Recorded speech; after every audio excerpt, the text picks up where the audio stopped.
राम राम दोस्तों, जय राम जी। किसान भाइयों, ये देखिएगा मेरा गन्ना है। बहुत ज़्यादा बढ़िया तो मैं कह नहीं सकता, लेकिन मीडियम है। 18 CO 118 बताते हैं इसको, और बढ़िया गन्ना है, बढ़िया वैरायटी है। बहुत पिछले कई सालों से ये काम कर रही है। 38 के साथ साथ ही ग्रो हुई है ये, लेकिन जब से 38 ने थोड़ा सा प्रॉब्लम खड़ी करी हैं, बीमारियां बढ़ी हैं 38 में, 038 में, तो लोगों ने नई नई वैरायटियाँ बोनी कर दी। तो मुझे केवल 118 का ही बीज मिल पाया, तो मैंने इसको ही बो दिया। कोई दिक्कत नहीं, तो गन्ना ठीक खड़ा है, गन्ने में कोई दिक्कत नहीं है। और जो बीमारी थी पोका बोइंग वगैरह की, वो मैंने इसमें स्प्रे कर दिया है। अब वो थोड़ा सा दिखाई भी कम दे रहा है इस समय, फ़िलहाल नहीं नज़र आ रहा है, लेकिन पोका बोइंग से फिर भी सावधान रहने की ज़रूरत है। अगर आपके खेत में दिक्कत है तो आपको भी पोका बोइंग का स्प्रे कर देना चाहिए। तो दोस्तों, आज बताना ये चाह रहा था, जैसे आपके गन्ने की पत्ती है, बिल्कुल देखिएगा साफ़ है, मैंने तोड़ दी थी, टूटी पड़ी थी नीचे, गिरा दी थी। इससे कोई बीमारी वाली बात दिखाई नहीं दे रही गन्ने में।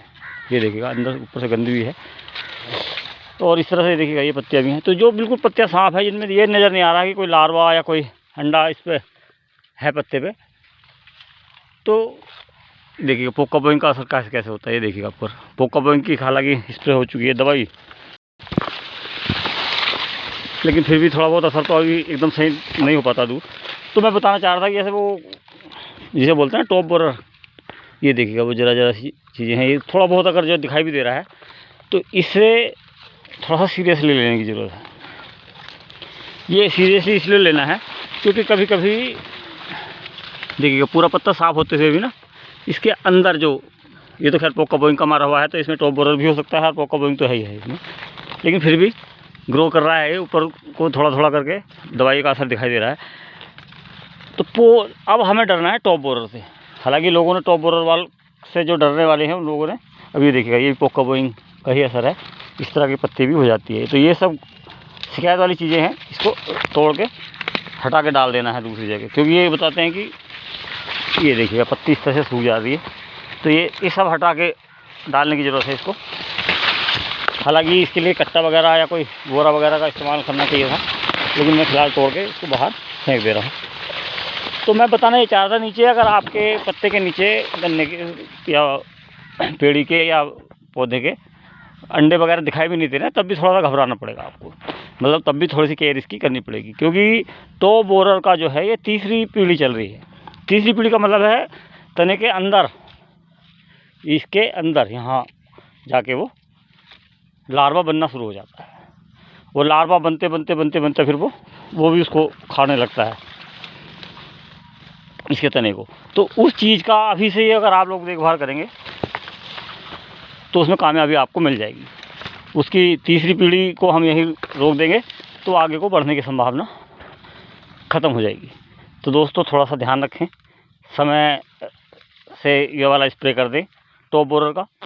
चाहे तो आप दवाई सोसाइटी से लाएं, गन्ना मिल से लाएं, या किसी प्राइवेट दुकान से लाएं, लेकिन स्प्रे ज़रूर कर दें, क्योंकि ये बहुत ही ख़तरनाक वाला सीज़न इस समय चल रहा है, और इसमें बहुत ज़्यादा संभावना टॉप बोरर की बनी रहती है। तो टॉप बोरर से बचना है तो आप ये ना देखें कि भाई मेरे खेत में अंडे वगैरह नहीं दे रखे हैं पत्तों के नीचे। ये देखिएगा, मैं तो आपको जगह जगह दिखा रहा हूँ, तो अंडे कहीं भी दिखाई नहीं दे रहे हैं, लेकिन फिर भी टॉप बोरर की संभावना बनी हुई रहती है।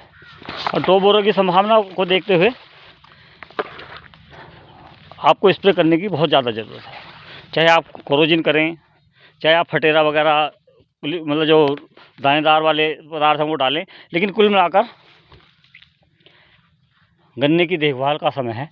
गन्ने की देखभाल ज़रूर करें, लापरवाही बिल्कुल नहीं करें। लापरवाही करने से नुकसान हो सकता है। देखिएगा, बिल्कुल भी कहीं भी कोई दिक्कत नहीं है, लेकिन टॉप बोरर का ख़तरा फिर भी बना हुआ है। टॉप बोरर से बचाव करना बहुत ही ज़रूरी है। अब टॉप बोरर से अगर गन्ना बच गया तो समझ लो ये संभालने का टाइम है गन्ने के। अगर इस टाइम गन्ना संभल गया तो फिर इसे ये मार नहीं खाएगा। फिर तो आप 2 से 3 महीने आप देखभाल भी नहीं करेंगे, तब भी ये बढ़ता रहेगा। तो फिलहाल संभावना टॉप बोरर की बनी हुई है। टॉप बोरर को ख़त्म करना है तो केवल और केवल यही तरीका है कि स्प्रे इसी समय कर दें, क्योंकि अंडा वगैरह जो बाहर वाले सिस्टम है वो तो सब खत्म हो चुके हैं, तितली उड़ने वाली भी खत्म हो चुकी है। लेकिन जैसे ही वो लार्वा फिर तितली बनेगा, फिर उड़ता हुआ दिखाई देगा, तो इस समय ही उसको मारने का मौका है। अब इस भ्रम में भी ना पड़े कि यार जीव को मारना जो है गलत बताया गया है हमारे धर्मशास्त्र में, लेकिन मुझे किसान के लिए ये मजबूरी हो जाती है। तो धर्म युद्ध है ये, मान के चलें, धर्म युद्ध में दुश्मन के साथ लड़ना ज़रूरी है, दुश्मन को मारना ज़रूरी है। तो ये दुश्मन मान के चलें इसको अपना, अगर आप गन्ना किसान हैं तो। और गन्ने की बढ़िया पैदावार के लिए, बढ़िया बढ़वार के लिए इसका स्प्रे बहुत ही ज़रूरी है। तो उम्मीद करता हूँ मेरी बात से सहमत होंगे आप कोई भी स्टार्ट करें, लेकिन इस समय कर ज़रूर दें, क्योंकि इस समय सबसे ज़्यादा संभावना जो है टॉप बोरर की ही बनी हुई है।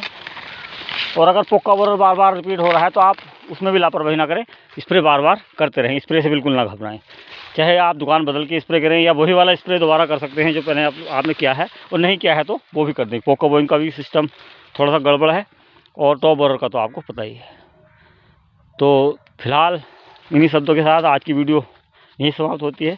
थोड़ा सा सहयोग भी करते रहें, समय समय पर फॉलो करते रहें, और यूट्यूब पर सब्सक्राइब करते रहें। इंस्टाग्राम पर भी कोशिश कर रहा हूँ वीडियो डालने की, तो इंस्टाग्राम पर भी आप लोग समर्थन कर सकते हैं। बहुत बहुत धन्यवाद। जय राम जी की। आपका साथी परवेंद्र चौहान फिलहाल आज के लिए विदा लेता है। जय राम जी की।